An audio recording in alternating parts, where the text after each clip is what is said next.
C'était la météo sur France 3 avec la drometourisme.com.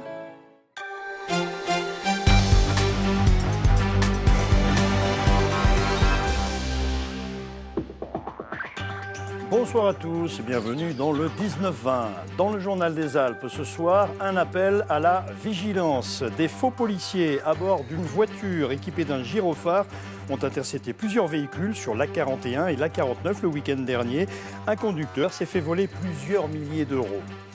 Les coulisses du salon de l'auto de Genève, 86e du nom, à 2 jours de l'ouverture officielle, une de nos équipes a assisté aux derniers préparatifs du prestigieux salon où les voitures sont mises en scène comme des diamants rarissimes. Et puis le grand angle de Voiron en Isère efface la différence sur scène avec une pièce de théâtre jouée par des handicapés intellectuels sur les thèmes de la folie et de la normalité. Vierna Saki se recommande du 19-20 national juste après ce journal des Alpes. Au sommaire, 6 ans après la mort d'Aurélie Fouquet, sa famille espère des réponses. 9 hommes comparaissent depuis ce matin devant les assises de Paris pour la tentative de braquage au cours de laquelle la jeune policière municipale avait été tuée. Parmi eux, Redouane Faïd, soupçonné d'être le cerveau de l'opération. Et puis les autocars ont le vent en poupe. 6 mois après la libéralisation rendue possible par la loi Macron, 1300 emplois ont été créés dans le secteur. 1,5 million de voyageurs ont déjà choisi ce mode de transport. Mais tout de suite, dans les Alpes, un loup au sommet du Grand Truc. C'était il y a 4 jours à la Toussuire, en Savoie. Une apparition rare, photographiée par un pisteur de la station à l'aide de son téléphone portable. Les skieurs, eux, voient ça plutôt d'un bon œil. Céline Aubert-Aigret, Frédéric Pasquette. J'étais dehors et puis j'ai vu une bête là-bas et puis elle est remontée tout le long là-bas, le long de la combe. Puis elle a suivi les traces jusque là en haut. Et à peu près à ce niveau-là, je me suis aperçu qu'en fait ça ressemblait à un gros chien mais qui n'était pas vraiment un chien, c'était vraiment un loup. Et c'est un peu surprenant de trouver un loup comme ça à 9h30 le matin en arrivant sur son poste de travail. Pendant plusieurs minutes, le jeune pisteur va observer l'animal. Réfugié dans la cabane à cause de la tempête de neige qui sévit sur le sommet du Grand Truc, il va prendre cette photo, un cliché étonnant car le loup est très difficile à immortaliser. Un loup en haut des pistes, à quelques mètres des remontées mécaniques, la nouvelle a rapidement fait le tour de la Toussuire. Chacun imagine déjà ce qu'il ferait s'il tombait nez à nez avec l'animal. Je serais content, je prendrais une photo, un petit selfie. Moi j'ai envie de le voir mais ça fait un peu peur. Voilà. S'il n'est pas trop méchant, on ira lui faire des petites caresses, tranquillou. Mais c'est la nature qui reprend ses droits et je trouve ça assez chouette. Moi j'ai pas peur. Ironie, le loup est l'ennemi juré des éleveurs de Maurienne qui font pâturer leurs troupeaux sur ces mêmes pistes en été. Mais en station, visiblement, il a plutôt un bon accueil. Il ne reste pas sur les pistes, vous voyez bien, dès qu'il a vu l'homme, il s'enfuit. Donc voilà, on peut le voir, on peut l'observer si on est discret, mais il ne va pas venir s'inviter au cœur de la station quand même. Le loup de la Toussuire a été signalé auprès de l'Office national de la chasse et de la faune sauvage. Il fera l'objet d'un suivi, au même titre que la dizaine de bêtes répertoriées en Savoie. On a appris aujourd'hui qu'un homme d'une quarantaine d'années résidant à Crémieux dans le Nord-Isère a été interpellé le 23 février dernier par les hommes du RAID et les enquêteurs de la direction de la police aux frontières de Lyon. L'homme fiché S est soupçonné de participer à une filière de faux passeports. Il a été écroulé. Des faux policiers qui détroussent des automobilistes sur les autoroutes. C'était le week-end dernier sur l'A43 et l'A47. À 2 reprises, des automobilistes ont été contrôlés par une voiture équipée d'un gyrophare. L'un d'eux s'est fait dérober plusieurs dizaines de milliers d'euros. Sophie Pellerin nous raconte l'histoire. C'est sur ce parking du péage de Saint-Quentin-Fallavier que les faux policiers en civil, dans un break muni d'un gyrophare, ont sévi la première fois dans la nuit de vendredi à samedi dernier, vers 4h du matin. Prétextant une opération de contrôle dans le cadre d'une enquête sur de faux billets, ils ont voulu fouiller une voiture. Mais le conducteur, très intrigué par le fort accent d'Europe de l'Est de ces soi-disant enquêteurs, a vite redémarré pour prendre la fuite. Moins d'1 heure plus tard, toujours sur l'autoroute, mais sur l'A7, cette fois-ci à hauteur de Chasse-sur-Rhône, même scénario. Mais l'automobiliste, en partance vers l'étranger, n'a pas eu, lui, cette fois-ci, le même réflexe. Et les malfaiteurs sont repartis avec plusieurs milliers d'euros en liquide. D'où cet appel à la vigilance lancé par la gendarmerie de l'Isère via son compte Facebook. Je cite, « Rappelez-vous que l'habit ne fait pas le moine, surtout quand il n'est pas complet ni conforme ». La gendarmerie de l'Isère qui précise également qu'il n'est pas interdit de demander à un gendarme ou à un policier sa carte professionnelle et qu'en cas de doute, il ne faut pas hésiter à composer le 17. 2 accidents de ski mortels à signaler aujourd'hui. Un saisonnier de 28 ans a trouvé la mort à Tignes, en Savoie, après avoir heurté un rocher. Et puis à Valmeinier, toujours en Savoie, un skieur parisien de 47 ans s'est tué après une lourde chute sur une piste. En Isère, des riverains de la commune de Barreau s'inquiètent de la nouvelle demande d'exploitation et d'extension de la carrière de sable déposée par la société Vicat. Parmi les nuisances qu'ils craignent, le bruit, la poussière et surtout des glissements de terrain. Explication Anne Diard et Florine Eba. C'est Alain Barthez qui a donné l'alerte. Il a fait le tour de son quartier pour informer ses voisins. La carrière va s'agrandir et provoquer des nuisances selon lui. Bruit, poussière et risque de glissement de terrain. Si on fait du bruit, je pense que ça va faire réfléchir et peut-être qu'on va arrêter le projet et ensuite on va discuter pour avoir un projet qui soit beaucoup plus humain, beaucoup plus pérenne. La société Vicat a demandé une autorisation d'exploiter sur 30 ans, assortie d'une demande d'extension de 18 hectares. Là, c'est la carrière actuelle, l'étendue actuelle. Et au final, tout le plateau là va disparaître. Et à la lisière de la forêt, juste en dessous, il y a nos maisons. Il y a beaucoup d'habitants qui sont inquiets. Résultat en mairie, c'est le défilé depuis l'ouverture de l'enquête d'utilité publique. Les habitants demandent des informations. Le maire, lui, tombe des nues. Cette extension avait été inscrite dans le dernier plan local d'urbanisme et personne n'avait trouvé à redire. Ça représente 200 à 250 000 euros par an. Pour une commune comme nous, c'est pas négligeable, loin de là. Et puis surtout le côté social. Le côté social, c'est 20 emplois. Quand on voit qu'il y a beaucoup d'entreprises qui ont fermé autour de chez nous, dans les communes environnantes, 20 emplois plus à peu près une centaine d'emplois induits, c'est important. La société Granula Vicat, qui exploite le site depuis 50 ans, veut rassurer. 600 000 tonnes de sable et de gravier destinées au marché local sortent de la carrière chaque année. La production ne va pas augmenter et les nouvelles cicatrices dans le paysage seront vite refermées. Ça va être une zone d'extraction d'environ 2 hectares qui va se déplacer petit à petit. C'est-à-dire qu'il va y avoir une zone d'extraction, un trou d'environ 2 hectares que l'on va remblayer. À l'arrière de ce trou, les terrains auront été déjà réaménagés et à l'avant, les terrains n'auront pas été touchés. Pour expliquer et rassurer, une réunion aura lieu en mairie le 16 mars prochain. L'enquête d'utilité publique est prolongée jusqu'au 26.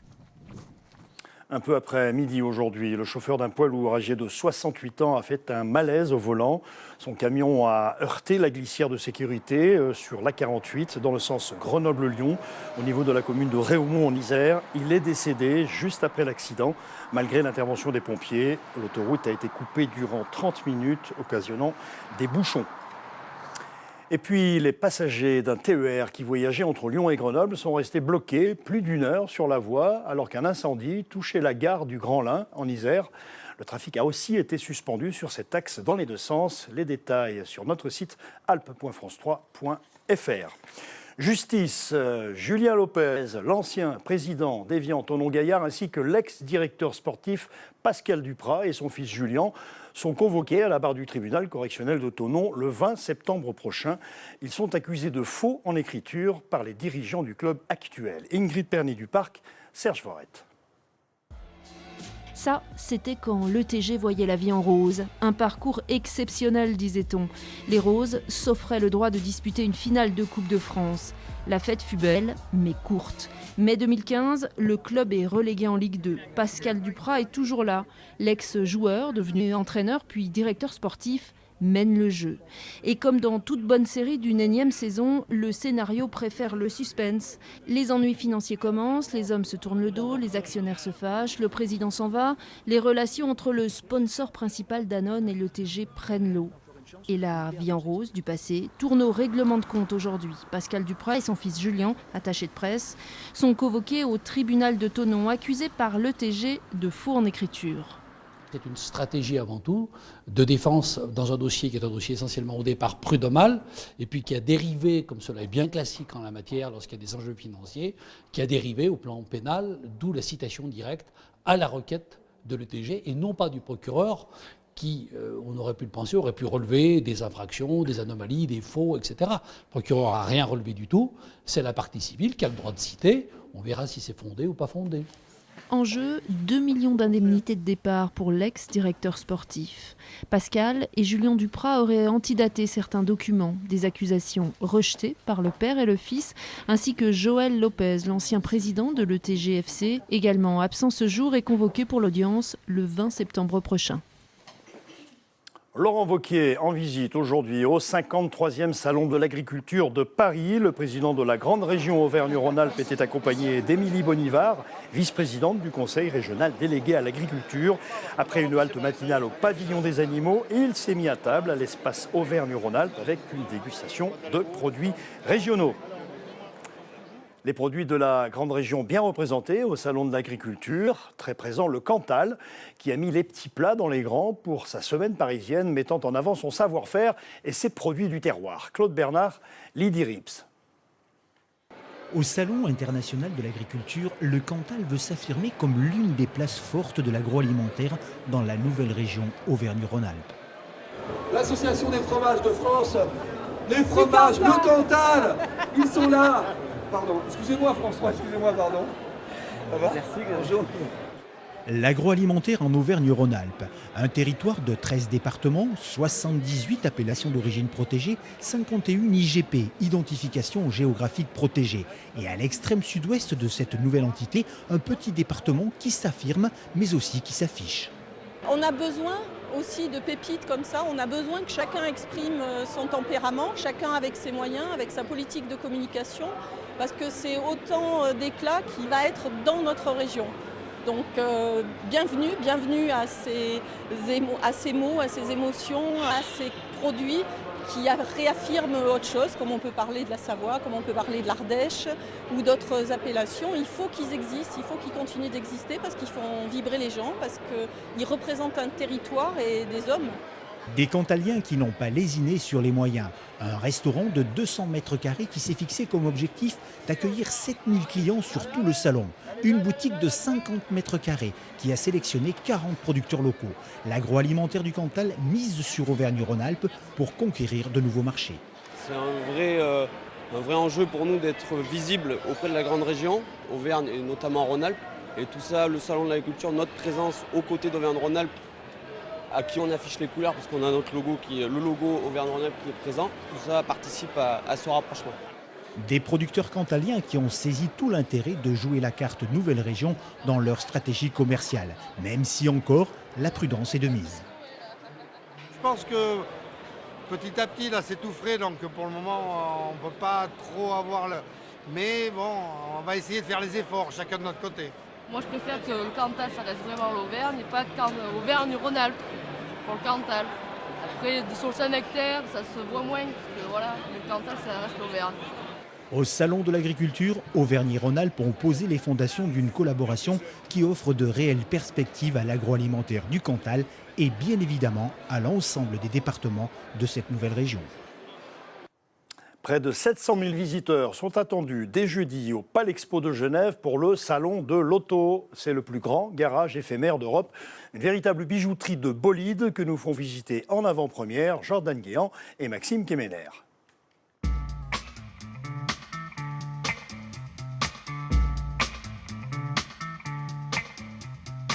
Genève, c'est le salon de tous les superlatifs. 80 000 m² d'exposition, 900 véhicules préparés pour l'occasion.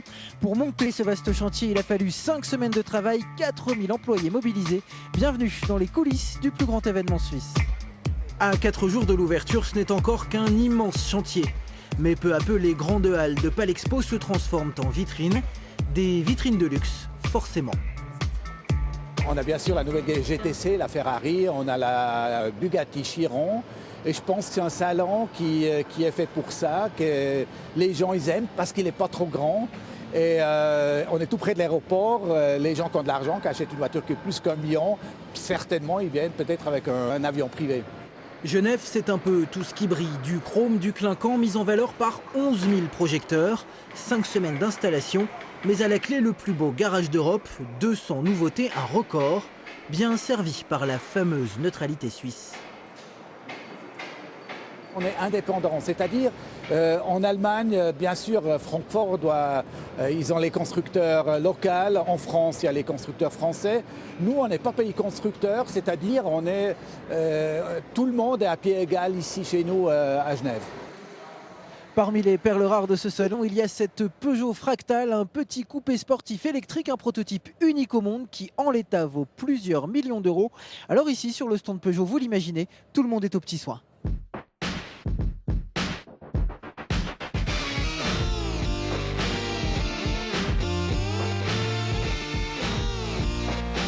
Le Fractal est arrivé au petit matin après un trajet de nuit dans un camion banalisé hautement sécurisé en provenance directe du centre de recherche Peugeot.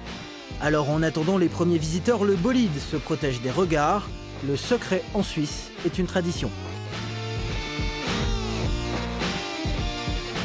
Pour certaines marques, les enjeux sont tels que la sécurité est au diapason. Nous sommes chez Renault. Ici, la nouveauté, elle est là. C'est le nouveau Scénic, un véhicule hautement stratégique. Alors pour l'instant, il est toujours bâché, protégé par un grand rideau noir et même par des vigiles. Mais vous allez voir qu'ici, à Genève, la marque a mis toutes les chances de son côté pour faire briller son nouveau bébé. 50 camions, 200 salariés, 16 km de câbles et 1 tonne de vis pour tout assembler. Sur son stand plus vaste qu'un demi-terrain de foot, Renault déploie les grands moyens.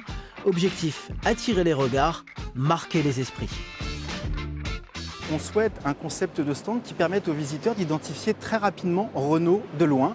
Et c'est notamment le principe des globes lumineux qui sont au plafond, qui montent et qui descendent, et de ces grands écrans LED que vous avez et que vous voyez vraiment de très loin, surtout à Genève. Donc effectivement, l'idée est vraiment de magnifier la présentation de nouveaux Scénic ici à Genève pour le mettre dans le plus bel écrin possible. Côté budget, en revanche, Motus est bouche cousue. Mais en face, BMW aurait dépensé plus de 12 millions d'euros pour son stand. À ce prix-là, il va falloir vendre pas mal de voitures. Le deuxième volet de notre série sur les hébergements insolites en altitude. Ce soir, Françoise Gay et Christelle Nicolas nous emmènent à Arèche-Beaufort, en Savoie, où une famille s'est offert une résidence secondaire très particulière. Pour atteindre leur chalet, Jacques et sa petite fille Léna ont plusieurs options. Les skis, les raquettes ou à pied, sac au dos ou encore avec la luge lorsqu'il faut transporter des marchandises. Après 600 mètres de grimpette dans la forêt, prudence en traversant la piste de ski, le chalet se trouve juste de l'autre côté, à 1290 mètres d'altitude. Tiens le pain, Léna. Vivre isolé dans la montagne, c'est toute une organisation pour les déplacements et le ravitaillement. Voilà les courses. Le pain qui est un peu humide et le fromage. On descend à pied, on prend la voiture, ou on descend à ski, et on remonte à ski, ou on remonte avec le télésiège, puisque le télésiège passe dans la forêt, et on redescend sur la piste au chalet. Ça demande une certaine organisation ? Il faut s'organiser, bien sûr, mais on commence à avoir l'habitude après un certain nombre d'années. Pour Jacques, cet ancien chalet d'alpage, ça a été un coup de foudre il y a maintenant 25 ans. Je suis venu et dans la semaine, j'avais acheté le chalet, quoi. Parce que le paysage était beau, il avait neigé, c'était hyper rustique, quoi. Il y avait l'électricité. Quand je suis arrivé, il y avait un petit peu d'électricité, mais il n'y avait pas d'eau. L'eau, c'était au bassin, à la source. Donc, il n'y avait pas de sanitaire, il n'y avait pas de... C'était vraiment très, très, très rustique.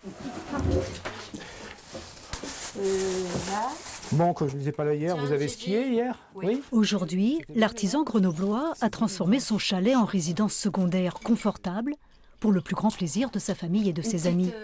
Ambiance chaleureuse et derrière la fenêtre, le spectacle en permanence. En permanence, oui, parce qu'on est sur une piste noire, donc on a un peu tout niveau de skieurs. Et il arrive assez souvent de voir des chutes. Alors des chutes plus ou moins spectaculaires. Et la plus spectaculaire l'autre jour, c'est qu'on a vu d'abord passer la chaussure. Ensuite, on a vu passer le ski. Et on a aperçu la jeune fille qui s'est retrouvée en chaussettes 50 mètres plus bas, vraiment 50 mètres. Et lorsqu'en fin de journée, l'activité ski s'arrête, pour l'heureux propriétaire, le bonheur ne fait que continuer. C'est la forêt, C'est le calme, c'est les animaux qui se promènent la nuit, mais on est vraiment très très bien au bord de la piste du Grand Mont.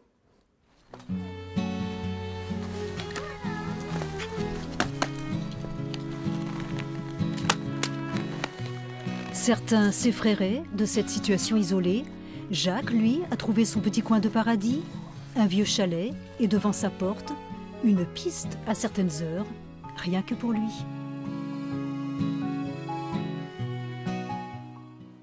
La maison Allard de Megève fête ses 90 ans cette année. L'inventeur du fuseau de ski est toujours au goût du jour, avec des créations très chics et très prisées.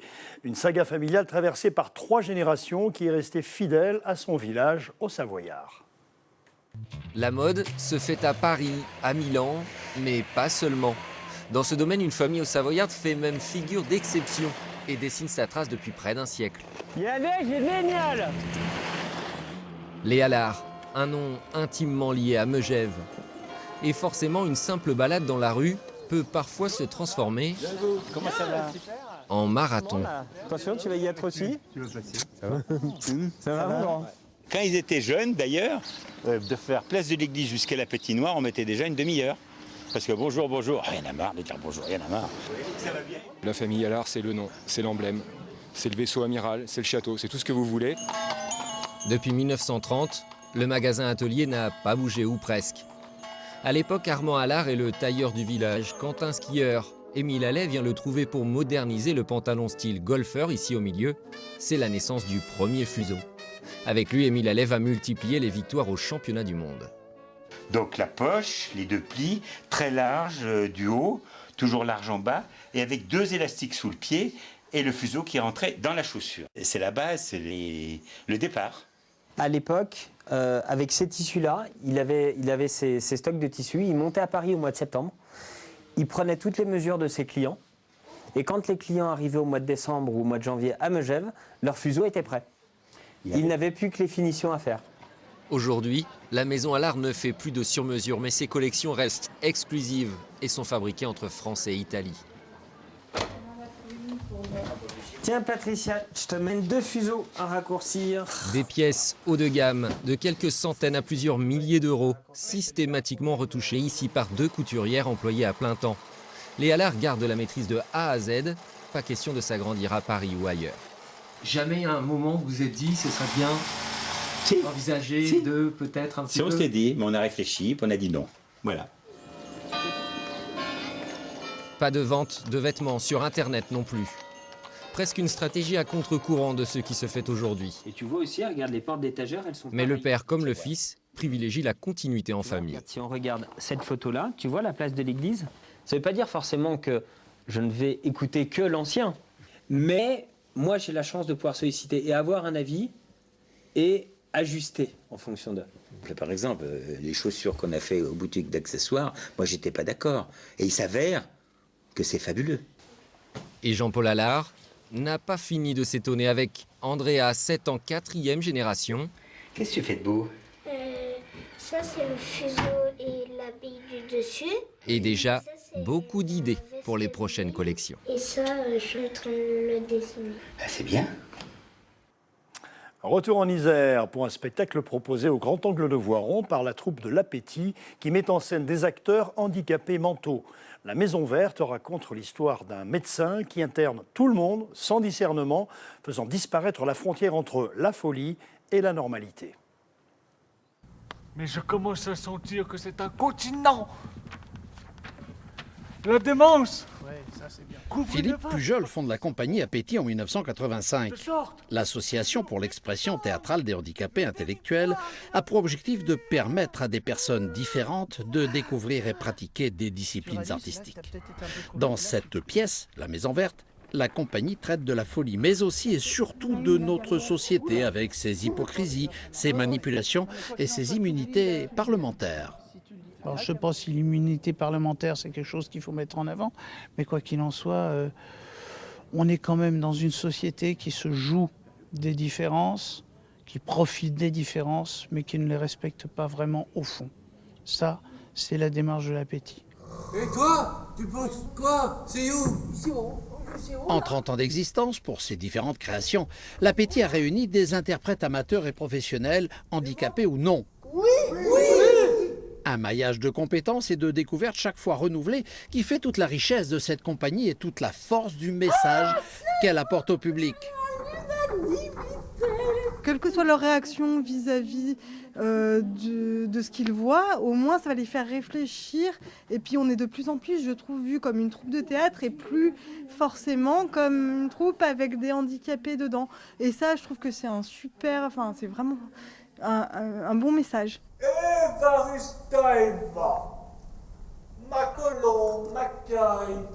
Mais vous m'avez l'air plus bas qu'à l'habitude. Ça apporte le fait qu'on existe quand on est sur scène, alors que quand on est dans la société en général ou dans la vie de tous les jours, on existe peut-être beaucoup, on existe certainement moins, beaucoup moins que quand on est sur scène, quoi, et qu'on exprime des choses profondes parfois.